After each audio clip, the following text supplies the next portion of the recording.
वज्रो नमस्ते अस्तु मामायुं उद्गादेव शकुने सामगाय ब्रह्मपुत्रादिवसाने शकुम्भजे स्वस्ति नः शकुने अस्तु प्रजिनः सुमना भव.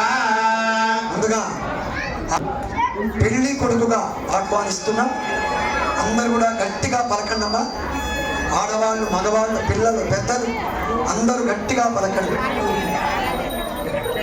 కైలాసవాసాయ కైలాసవాసాయ సమస్త మంగళకరాయ సమస్త మంగళకరాయ పరమేశ్వరాయ పరమేశ్వరాయ సదాశివాయ సదాశివాయ హర శంభో మహాదేవ హర శంభో మహాదేవ విశ్వేశ హరివల్లభ విశ్వేశ హరివల్లభ శివశంకర సర్వాత్మ శివశంకర సర్వాత్మ నీలకంఠ నమోస్తుతే నీలకంఠ నమోస్తుతే మృత్యుంజయాయ రుద్రాయ మృత్యుంజయాయ రుద్రాయ నీలకంఠాయ శంభవే నీలకంఠాయ శంభవే ఈశ్వరాయ నమః.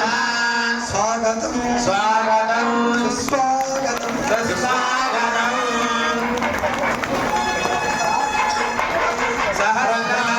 సహస్రనామశిరోద్భావే సహస్రనామ్నే పురుషాయ సహస్రదే సహస్రకోటియుగధారిణే నమః.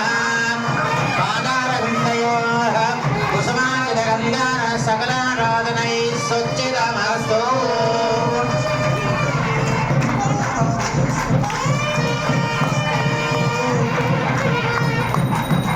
ఈశాన సర్వ రామేశ్వర సర్వభూతానాం బ్రహ్మాధిపతిర్బ్రహ్మణోధిపతిర్బ్రహ్మ శివో మే అస్తు సదా శివో. పరమేశ్వర భగవానికి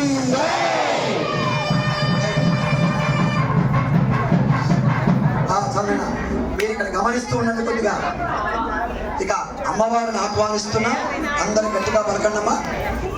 సర్వమంగళ స్వరూపిణి సర్వమంగళ స్వరూపిణి కైలాసవాసిని కైలాసవాసిని సర్వైశ్వర్య ప్రదాయిని సర్వైశ్వర్య ప్రదాయిని హిమవంతరాజతనయ హిమవంతరాజతనయ విశాలాక్షి మాతః విశాలాక్షి మాతః అన్నపూర్ణేశ్వరి అన్నపూర్ణేశ్వరి స్వాగతం స్వాగతం సుస్వాగతం. సుస్వాగతం.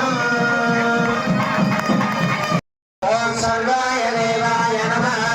ఓం ఈశానాయ దేవాయ నమః. ఓం వసుదేవాయ నమః. ఓం రుద్రాయ దేవాయ నమః.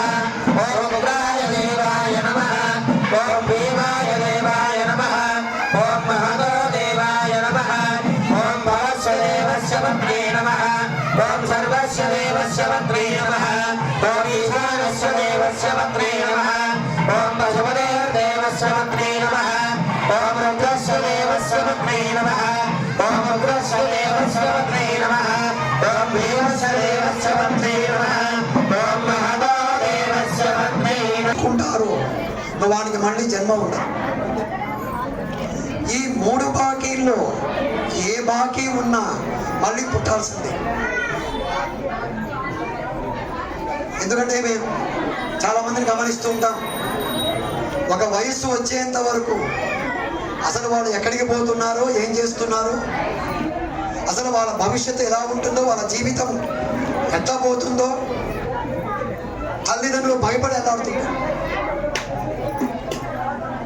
ఒక వయస్సు వచ్చిన తర్వాత ఉన్నట్టుండి వాళ్ళ జీవితంలో మార్పులు వచ్చి పరమ భక్తాగ్రేసులుగా మారి. మరి మా అక్క ఎట్లా చేసిందోరా?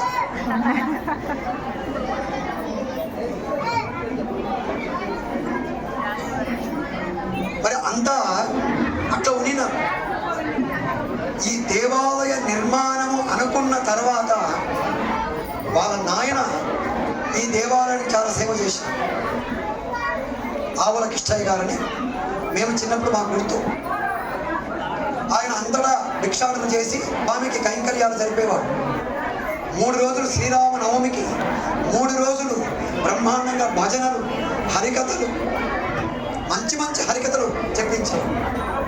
ఆ 3 రోజులు తిన్నారు. తర్వాత చాలా రోజులు ఇది పాడుపడిపోయింది ఈ దేవాలయం. వాళ్ళ నాన్న కూడా అనారోగ్యంతో ఆయన కూడా తనువు సాధించారు. ఇంకా ఎవరు ముందుకు వచ్చి ఈ దేవాలయాన్ని నడిపేటటువంటి వాళ్ళు ఎవరున్నారు అనుకుంటే అప్పుడు తిరుపతి నారాయణ. ఆయన ప్రతి శనివారము వచ్చి ఒక 2 గంటలు భజన చేసిపోయేవాడు. అట్లా దరిదాపు 20-30 ఏళ్ళు చేశారు తిరుపతి నారాయణ గారు. అందుకే దీన్ని మారుతి భజన మండలి అన్న. తర్వాత రామమూర్తి గారు పూజ చేస్తూ ఉన్నారు. ఆయన గతించిన తర్వాత కొద్ది రోజులు నైవేద్యం పెట్టే దిక్కు లేకుండా పడిపోయినాడు స్వామి. అసలు పలకరించే దిక్కు లేదు, దీపం పెట్టే దిక్కు లేదు, ఇంకా నైవేద్యం పెట్టే దిక్కు లేకుండా దరిదాపు కొన్ని సంవత్సరాలు పాడుపడిపోయిన దేవాలయం. అప్పుడు డిఏ కుమార్ సార్ గారు, మన సీనన్న గారు, తర్వాత చిందుకూరి శివ